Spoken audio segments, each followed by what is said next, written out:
Hello दोस्तों। हम लोग PYQ सीरीज़ कर रहे हैं, एंशियंट हिस्ट्री का कर रहे हैं, जो कि विभिन्न PCS एग्ज़ाम्स में और IAS में भी पूछे जा चुके हैं और आगे आने वाले किसी भी PCS एग्ज़ाम्स एवं जनरल कंपटीशन जिसमें कि जनरल स्टडीज़ से सामान्य अध्ययन से क्वेश्चन पूछे जाते हैं, उनके लिए काफ़ी महत्वपूर्ण रहेंगे। जनरल जैसे कि railway, SSC, banking, BSSC, inter level, graduate level, Bihar दरोगा एवं BPSC के थ्रू जो टीचर्स के एग्ज़ाम लिए जाते हैं एवं अन्य राज्यों में भी टीचर्स के एग्ज़ाम होते हैं जिसमें कि सामान्य अध्ययन से क्वेश्चन पूछे जाते हैं, उनके लिए काफ़ी महत्वपूर्ण रहेंगे दोस्तों। ठीक है, चलिए एंशिएंट हिस्ट्री का क्वेश्चन करते हैं। अशोक का समकालीन तुरमय कहाँ का राजा था? तो वो था मिस्र का राजा था तुरमय, अशोक का समकालीन था। ये आंसर हो जाएगा। ठीक है, ध्यान रखेंगे इस चीज़ को। नेक्स्ट देखते हैं निम्नलिखित में से किस राजवंश के शासकों के सुदूर देशों जैसे सीरिया एवं मिस्र के साथ राजकीय संबंध थे? तो किसके थे? मौर्य साम्राज्य के थे। ठीक है, निम्नलिखित में से किस राजवंश के शासकों के सुदूर देशों जैसे सीरिया एवं मिस्र के साथ राजकीय संबंध थे? तो मौर्यों के थे। ठीक है, सी आंसर हो जाएगा। नेक्स्ट देखते हैं निम्नलिखित प्राचीन भारतीय अभिलेखों में से कौन सा एक खाद्यान्न को देश में संकट काल में उपयोग हेतु सुरक्षित रखने के बारे में प्राचीनतम शाही आदेश है? तो वो है सोहगौरा ताम्रपत्र। निम्नलिखित प्राचीन भारतीय अभिलेखों में से कौन सा एक खाद्यान्न को देश में संकट काल में उपयोग हेतु सुरक्षित रखने के बारे में प्राचीनतम शाही आदेश है? तो सोहगौरा ताम्रपत्र है। ठीक है, इसमें आपातकाल में खाद्यान्न के लिए रखने के लिए प्राचीनतम आदेश है। ठीक है, शाही आदेश था, सोहगौरा ताम्रपत्र में से मिलता है। ठीक है, ये आंसर है कि संकट काल में खाद्यान्नों का सुरक्षित भंडार होना चाहिए। ठीक है, सोहगौरा ताम्रपत्र में ये आंसर हो जाएगा। नेक्स्ट ये एक्सप्लेनेशन देखते हैं। गोरखपुर जिले से प्राप्त सोहगौरा ताम्रपत्र अभिलेख और बागोर जिले बांग्लादेश से प्राप्त महास्थान अभिलेख की रचना अशोककालीन प्राकृत भाषा में हुई और उन्हें ईसा पूर्व 3री सदी की ब्राह्मी लिपि में लिखा गया। ये अभिलेख अकाल के समय किए जाने वाले राहत कार्यों के संबंध में है। इस अकाल की पुष्टि जैन स्रोतों से होती है। ठीक है, इस अकाल की पुष्टि जैन स्रोतों से होती है। नेक्स्ट देखते हैं कथन और कारण का प्रश्न है। तो अशोक ने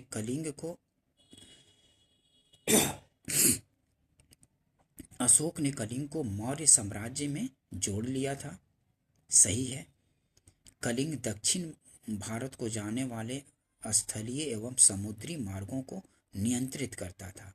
ठीक है, ये भी सही है। अशोक ने कलिंग को मौर्य साम्राज्य में जोड़ लिया था। सही है। और कलिंग दक्षिण भारत को जाने वाले स्थलीय एवं समुद्री मार्गों को नियंत्रित करता था। ये भी सही है। ठीक है, इसी कारण से जोड़ा था। ठीक है, तो कथन भी सही है और कारण भी सही है और स्पष्टीकरण भी करता है। तो ये आंसर हो जाएगा। ठीक है, ये आंसर हो जाएगा।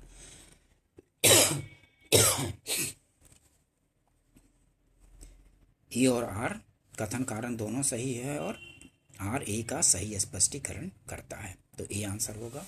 ठीक है, नेक्स्ट देखते हैं। मौर्यकालीन शासकों ने धार्मिक आधार पर भू अनुदान नहीं दिया था। तो ये मौर्यकालीन शासकों ने धार्मिक आधार पर भू अनुदान नहीं दिया था। तो ये सही है। ठीक है, मौर्यकालीन शासकों ने धार्मिक आधार पर भू अनुदान नहीं दिया था, ये सही है। और कारण क्या है? भू अनुदान के विरुद्ध कृषकों ने विद्रोह किया।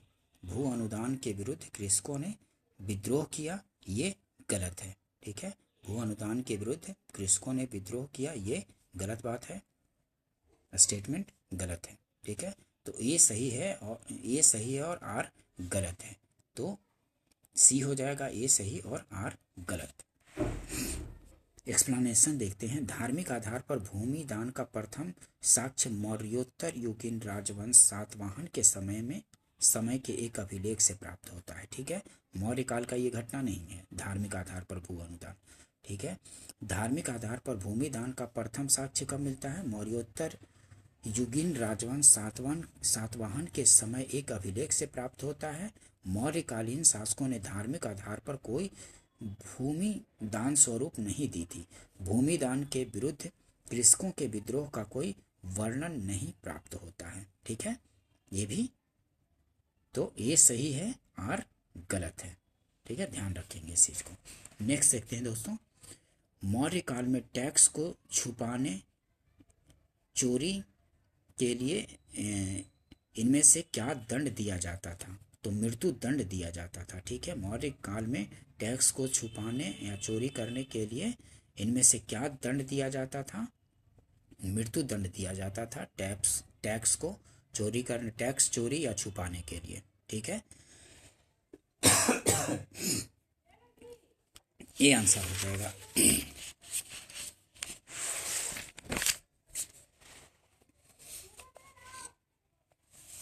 नेक्स्ट देखते हैं, प्रसिद्ध यूनानी राजदूत मेगास्थनीज भारत में किसके दरबार में आए थे? तो किसके दरबार में मेगास्थनीज आए थे? तो चंद्रगुप्त मौर्य के दरबार में।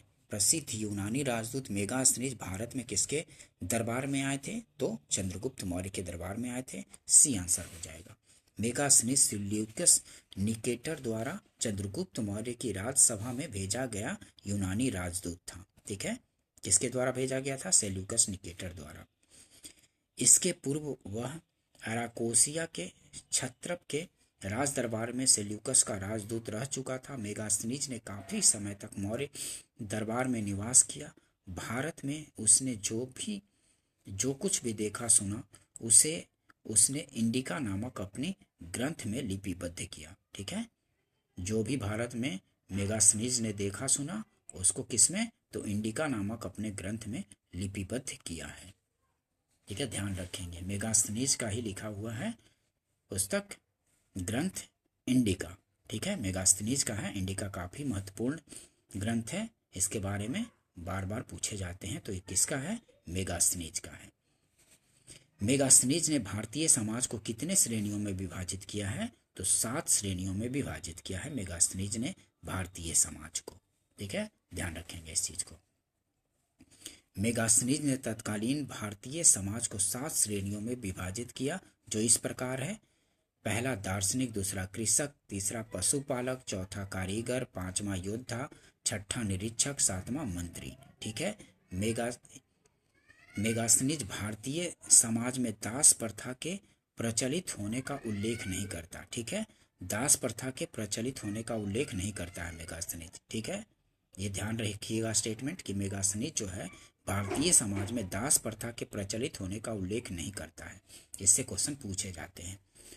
उसके अनुसार मौर्य काल में कोई भी व्यक्ति न तो अपनी जाति से बाहर विवाह कर सकता था और न ही उससे भिन्न पेशा ही अपना सकता था।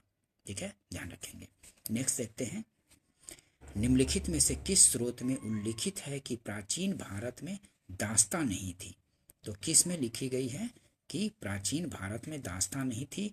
तो मेगास्थनीज की इंडिका में। ठीक है, निम्नलिखित में से किस स्रोत में उल्लिखित है कि प्राचीन भारत में दास्तां नहीं थी? तो मेगास्थनीज की इंडिका में लिखा गया है कि प्राचीन भारत में दास्तां नहीं थी। नेक्स्ट देखते हैं, मौर्य समाज का विभाजन 7 वर्गों में विशेष तौर पर उल्लिखित है मेगास्थनीज की इंडिका में। मौर्य समाज का विभाजन 7 वर्गों में विशेष तौर पर उल्लिखित है, तो मेगास्थनीज की इंडिका में। डी आंसर हो जाएगा। ठीक है, नेक्स्ट देखते हैं, वह स्रोत जिसमें पाटलिपुत्र के प्रशासन का वर्णन उपलब्ध है कौन सा है? इंडिका है। वह स्रोत जिसमें पाटलिपुत्र के प्रशासन का वर्णन उपलब्ध है वह है इंडिका। सी आंसर हो जाएगा।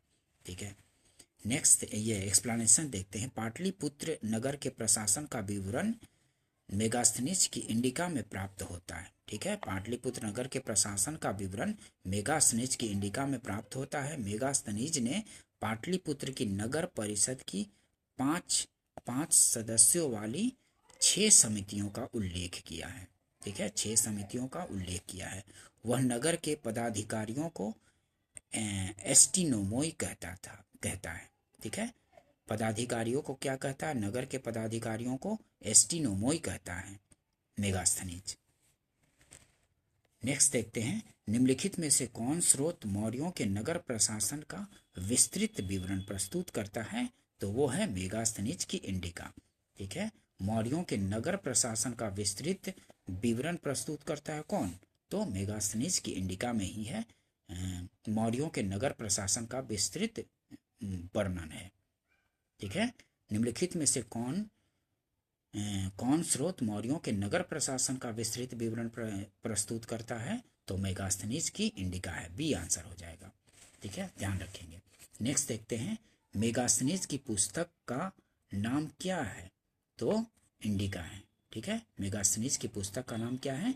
इंडिका है। काफ़ी इंपॉर्टेंट बुक है, ये ग्रंथ है, तो इसको ध्यान रखेंगे। किसका है? तो मेगास्थनीज का है। ठीक है, मेगास्थनीज किसके दरबार में आया था? तो चंद्रगुप्त मौर्य के दरबार में आया था। सेल्यूकस निकेटर का दूत था, राजदूत था।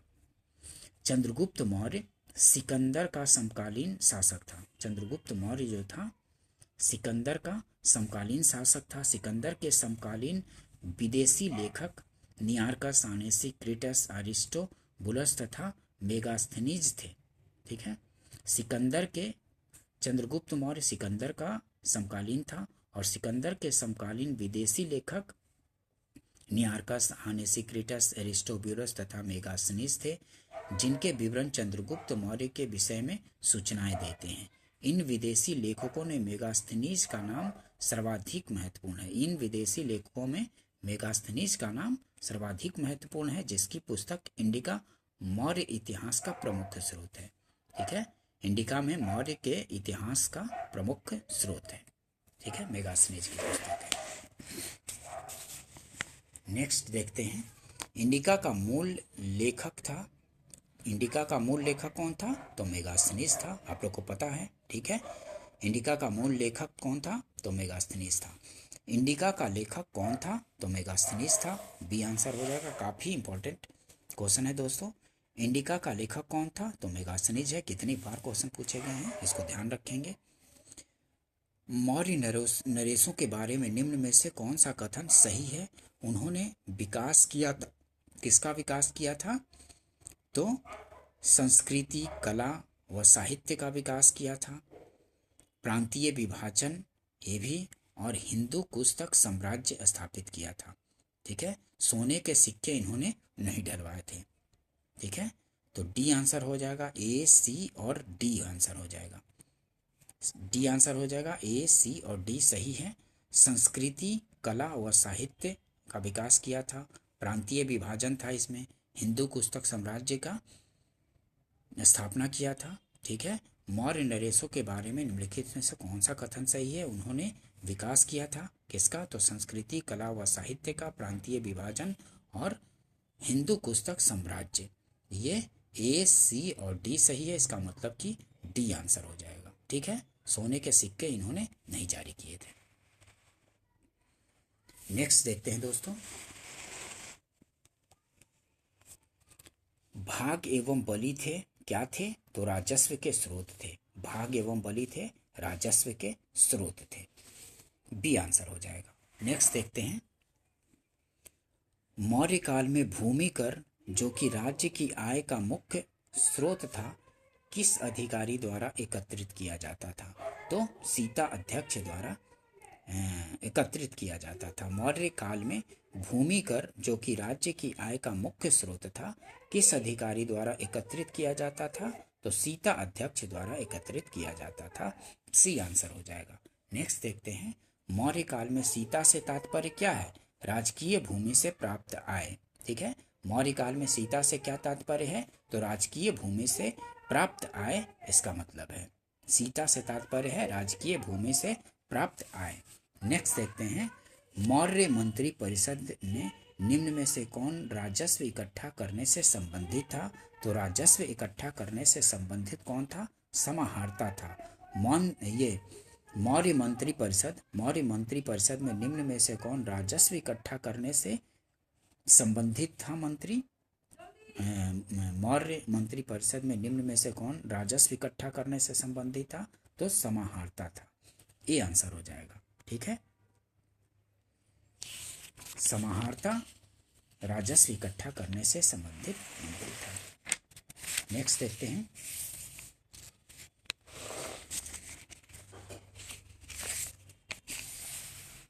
निम्नलिखित में से कौन मौर्य युगीन अधिकारी तौल मान का प्रभारी होता था? तो तौल माप का प्रभारी कौन होता था?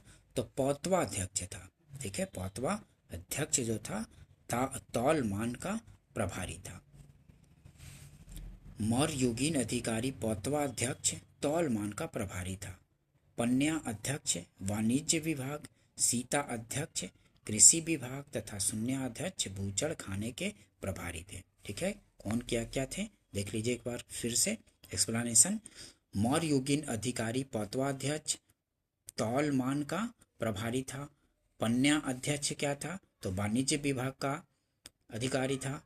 और सीता अध्यक्ष क्या था? तो कृषि विभाग का था। और तथा शून्य अध्यक्ष क्या था? तो बूचड़ खाने के प्रभारी थे। ठीक है, ध्यान रखेंगे इस चीज को। नेक्स्ट देखते हैं, पनकोद कसनीरोधे पनकोद कसनीरोधे। ठीक है, मौर्य प्रशासन द्वारा लिया जाने वाला जुर्माना था। पनकोद सन्निरोधे, पंकोद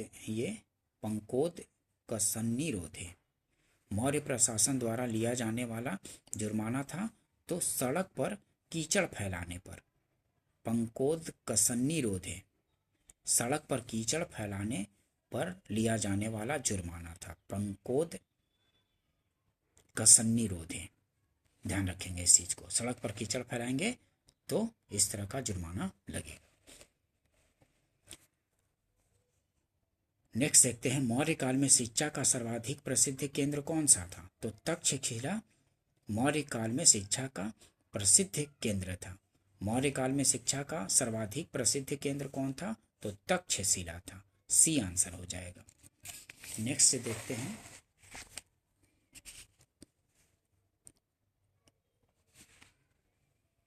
कौटिल्य के अर्थशास्त्र के अनुसार मौर्यकालीन न्याय व्यवस्था में निम्नलिखित न्याय अस्तित्व में थे। तो क्या थे? धर्मस्थीय निम्नलिखित न्यायालय अस्तित्व में थे। मौर्य काल में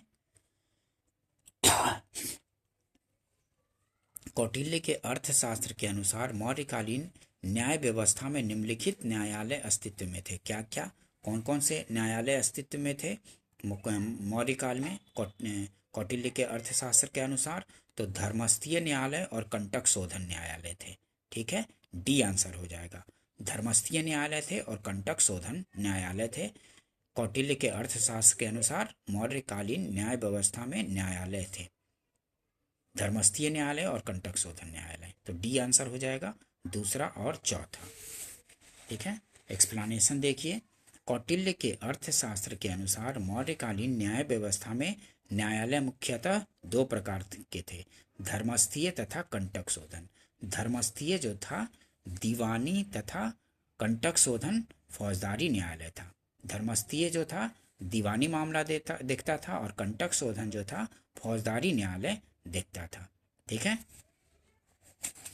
प्रतिष्ठा फौजदारी न्यायालय का न्यायाधीश तथा व्यावहारिक जो था दीवानी न्यायालय का न्यायाधीश था। कौटिल्य के अर्थशास्त्र में उल्लेख है कि जो अमात्य धर्मोपदाशुद्ध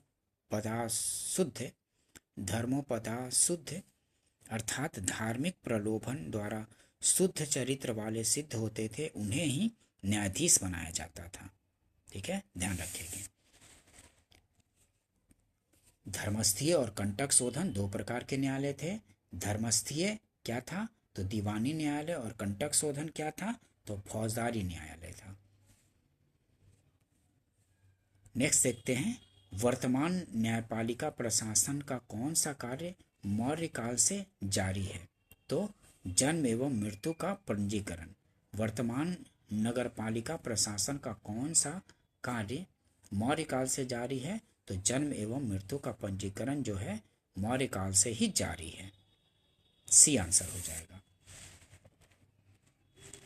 नेक्स्ट देखते हैं, गांव के शासन को स्वायत्तशासी पंचायतों के माध्यम से संचालित करने की व्यवस्था का सूत्रपात किसने किया? तो मौर्यों ने किया। गांव के शासन को स्वायत्तशासी पंचायतों के माध्यम से संचालित करने की व्यवस्था का सूत्रपात किसने किया था? तो मौर्यों ने किया था। ठीक है, स्वायत्तशासी पंचायत के माध्यम से संचालित करने की सूत्रपात किया था किसने? तो मौर्यों ने गांवों को। ध्यान रखेंगे इस चीज को, डी आंसर हो जाएगा।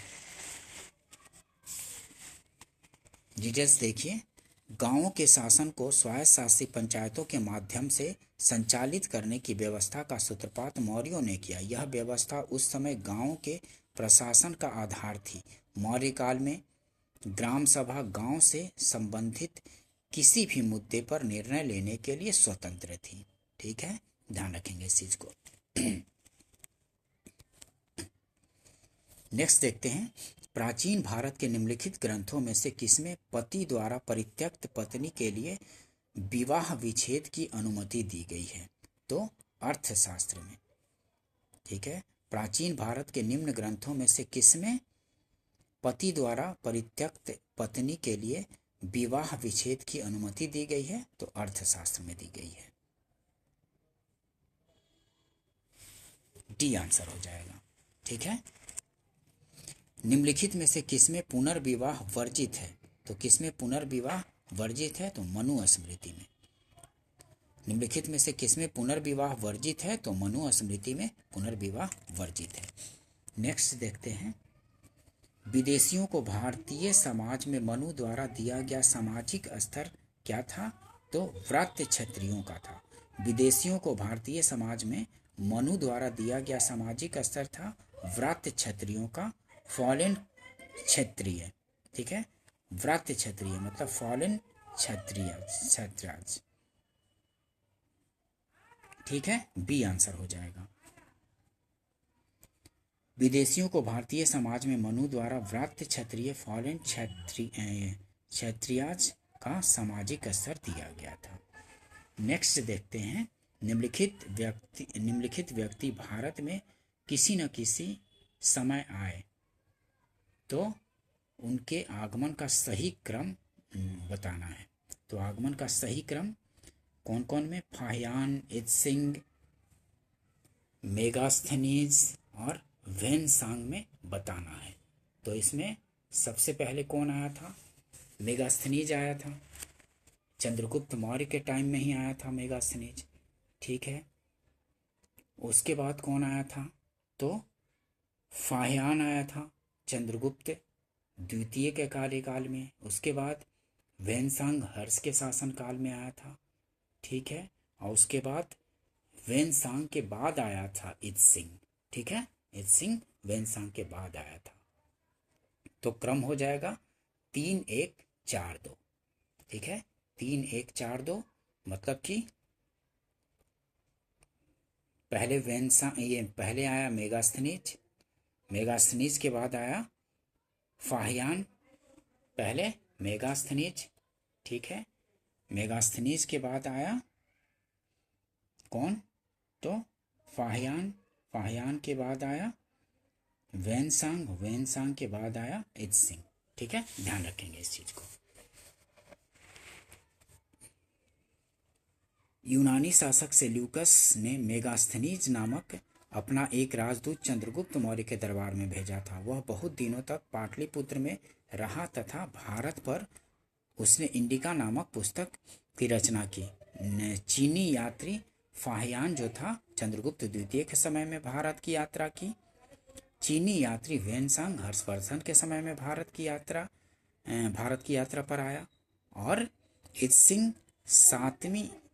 सातवीं सदी ईस्वी में भारत आया, चीनी यात्री था। ठीक है, इत्सिंग जो है 7वीं सदी ईस्वी में भारत आया, चीनी यात्री था। वेनसांग के बाद आया था।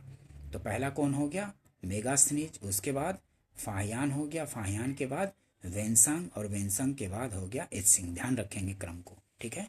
ठीक है दोस्तों, नेक्स्ट देखते हैं सूची। सूची 1 और 2 को मिलान करना है तो चंद्रगुप्त, चंद्रगुप्त को क्या बोलते हैं, चंद्रगुप्त को सेंड्रोकोट्स बोला जाता था। किसी किसी ने चंद्रगुप्त को ही सेंड्रोकोट्स बोला है। और बिंदुसार को क्या बोला गया है, बिंदुसार को ही अमित्रघात बोला गया है, ठीक है। और अशोक को प्रियदर्शी बोला गया है, अशोक को प्रियदर्शी बोला गया है, प्रियदर्शी। और चाणक्य को ही विष्णुगुप्त बोला गया है, चाणक्य का ही नाम है विष्णुगुप्त। ये चाणक्य का नाम है विष्णुगुप्त। चंद्रगुप्त को ही सेंड्रोकोट्स के नाम से जाना जाता है, बिंदुसार को अमित्रघात के नाम से, अशोक को प्रियदर्शी के नाम से, और चाणक्य को विष्णुगुप्त के नाम से। तो देख लीजिए 2, 3 और 1 और 4, तो 2, 3, 1 और 4 सी आंसर हो गया। नेक्स्ट देखते हैं अंतिम मौर्य सम्राट कौन था, तो बृहद्रथ था अंतिम मौर्य सम्राट। काफी बार पूछे जाते हैं, काफी इंपॉर्टेंट क्वेश्चन है कि अंतिम मौर्य सम्राट कौन था, तो बृहद्रथ जो था अंतिम मौर्य सम्राट था। डी आंसर हो जाएगा, ठीक है। ध्यान रखेंगे दोस्तों इसको। नेक्स्ट देखते हैं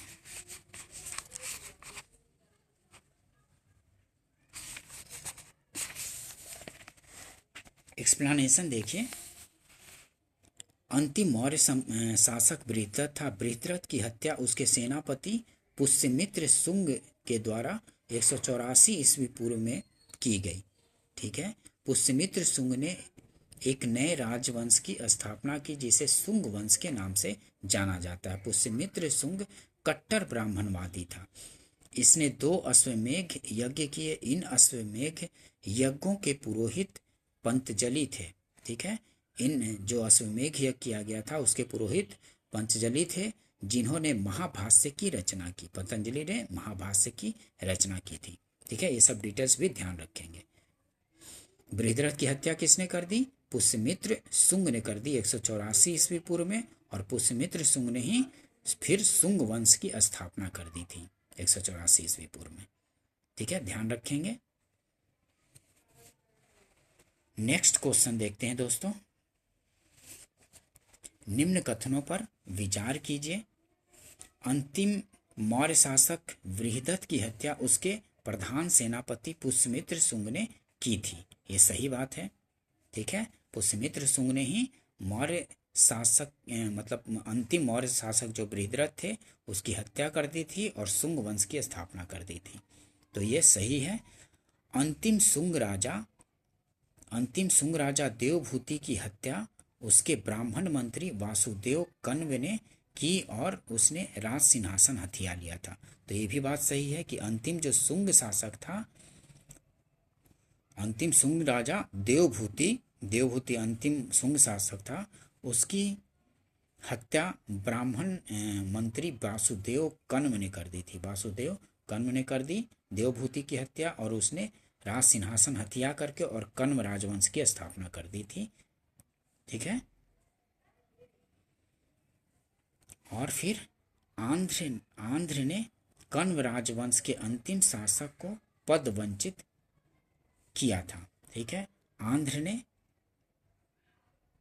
कण्व राजवंश के अंतिम शासक को पद वंचित किया था, तो ये भी सही है। तो डी आंसर हो जाएगा। 1, 2 और 3 तीनों सही है। आंध्र सातवाहन था जिसने कि कण्व राजवंश के अंतिम शासक को पद वंचित किया था। तीनों कथन सही है। काफी इंपॉर्टेंट क्वेश्चन है दोस्तों, इससे काफी क्वेश्चन पूछे जा सकते हैं। देखिए एक्सप्लेनेशन देखते हैं। जिस महत्वाकांक्षी व्यक्ति ने 184 ईस्वी पूर्व में अंतिम मौर्य शासक बृहद्रथ की हत्या करके शुंग राजवंश की स्थापना की, वह इतिहास में पुष्यमित्र शुंग के नाम से विख्यात है। शुंग वंश का अंतिम राजा देवभूति अत्यंत विलासी था। वह अपने अमात्य वासुदेव के षड्यंत्रों द्वारा मारा गया, ठीक है। देवभूति की हत्या वासुदेव ने कर दी, ठीक है, और कण्व वंश की स्थापना कर दी। वायु पुराण के अनुसार अंतिम कण्व शासक सुशर्मा अपने आंध्र जातीय भृत्य सिमुक या सिंधुक द्वारा मार डाला गया। अंतिम जो कन्म शासक था सुशर्मा, अपने आंध्र जातीय भृत्य सिमुक या सिंधुक द्वारा मार डाला गया। ध्यान रखेंगे इस चीज को, काफी इंपॉर्टेंट क्वेश्चन है।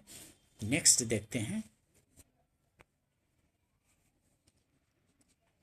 ईसवी सन के पूर्व की कुछ शताब्दियों में निम्नलिखित में से किन शासकों ने गिरनार क्षेत्र में जल संसाधन व्यवस्था की ओर ध्यान दिया था? ईसवी सन के पूर्व की कुछ शताब्दियों में, ईसवी सन की पूर्व,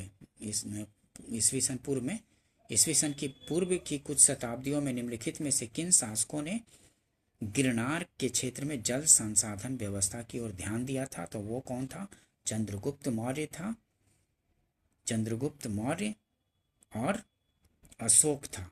ठीक है, चंद्रगुप्त मौर्य और अशोक ने ईसा पूर्व शताब्दियों में, और रुद्रदामन भी किया था, लेकिन ये ईसवी सन में किया था। ठीक है, तो ये यहाँ पे 2 और 3 हो जाएगा, तो बी आंसर हो जाएगा। ठीक है, ये ईसा पूर्व शताब्दियों में किया था, चंद्रगुप्त मौर्य और अशोक का कार्यकाल है। देखिए यहाँ पे, ईसवी सन के पूर्व की कुछ शताब्दियों में चंद्रगुप्त मौर्य एवं अशोक ने गिरनार क्षेत्र में जल संसाधन व्यवस्था की ओर ध्यान दिया। उस क्षेत्र में चंद्रगुप्त मौर्य ने सुदर्शन झील खुदवाई तथा अशोक ने ईसवी पूर्व 3री शताब्दी में इससे नहर निकाली। शक क्षत्रप जो था, रुद्रदामन के जूनागढ़ अभिलेख में इन दोनों के कार्यों का वर्णन है। जूनागढ़ के शासक रुद्रदामन ने इस झील की मरम्मत कराई थी। चूंकि रुद्रदामन का यह कार्य 2री शताब्दी ईस्वी का है, ये शताब्दी ईस्वी का है, वो ईसा पूर्व का है, वो दोनों चंद्रगुप्त मौर्य और अशोक। इसलिए ये ईसा पूछ रहा था ईसा पूर्व शताब्दियों में, और ये ईसवी सन का है। इस वजह से रुद्रदामन को नहीं लिया गया यहाँ पे, चंद्रगुप्त मौर्य और अशोक को लिया गया। ठीक है, चूंकि रुद्रदामन का यह कार्य 2री शताब्दी ईस्वी का था, अतः उत्तर में ईसवी सन के पूर्व की शताब्दियों के संदर्भ में चंद्रगुप्त मौर्य एवं अशोक का नाम ही रहेगा। ठीक है, इस प्रकार यद्यपि शक शासक रुद्रदामन का नाम भी गिरनार क्षेत्र में जल संसाधन व्यवस्था से जुड़ा है, किंतु इसका समय ईसवी सन के बाद 150 ईस्वी है। इस वजह से ईसवी सन नहीं पूछ रहा था, ईसा पूर्व पूछ रहा था, इस वजह से चंद्रगुप्त मौर्य और अशोक होगा। ऐसे तीनों ने उस पर काम किया था जल संसाधन व्यवस्था के लिए गिरनार क्षेत्र में, लेकिन ईसवी सन पूर्व का पूछ रहा था, इसलिए अशोक और चंद्रगुप्त मौर्य होगा। नेक्स्ट देखते हैं, जल की आवश्यकता को ध्यान में रखते हुए जिस प्रथम शासक ने गिरनार क्षेत्र में एक झील का निर्माण करवाया था, कौन था? तो चंद्रगुप्त मौर्य था। जल की आवश्यकता को ध्यान में रखते हुए जिस प्रथम शासक ने गिरनार क्षेत्र में एक झील का निर्माण करवाया था, तो वो कौन शासक था? चंद्रगुप्त मौर्य था। ए आंसर हो जाएगा। ध्यान रखेंगे, काफ़ी इंपॉर्टेंट क्वेश्चन है, काफ़ी बार क्वेश्चन पूछे जाते हैं। निम्नलिखित में से किस अभिलेख में चंद्रगुप्त और अशोक दोनों का उल्लेख किया गया है? तो किसमें किया गया है? महाक्षत्रप रुद्रदामन का जूनागढ़ अभिलेख में किया गया है। निम्नलिखित में से किस अभिलेख में चंद्रगुप्त और अशोक दोनों का उल्लेख किया गया है? तो महाक्षत्रप रुद्रदामन का जूनागढ़ अभिलेख में किया गया है। ठीक है दोस्तों, बी आंसर हो जाएगा। नेक्स्ट देखते हैं, निम्नलिखित में से कौन सा युग्म सही सुमेलित है? तो कौन सा इसमें सही सुमेलित है? तो लोथल एंशियंट डॉकयार्ड था, ये बंदरगाह था लोथल। ठीक है, एंशियंट डॉकयार्ड था। और Sarnath first sermon of Buddha, ये भी सही है। और नालंदा, ये Rajgir lion capital of Ashoka, ये नहीं है, तीसरा नहीं है। Nalanda great seat of Buddhist learning, Nalanda क्या है? Great seat of Buddhist learning. तो 1, 2 और 4 सही हो जाएगा, तो सी आंसर हो जाएगा। ठीक है, ध्यान रखेंगे। लोथल क्या है? एंशियंट डॉकयार्ड है। Sarnath first sermon of Buddha है। ठीक है, फर्स्ट सरमन और बुद्ध है। Nalanda great seat of Buddhist learning है। ये सभी सही हैं, परंतु Rajgir lion capital of Ashoka का युग्म गलत है। इस युग्म का सही स्थान सारनाथ है। ठीक है, सारनाथ में है lion capital of Ashoka, Rajgir में नहीं। ठीक है,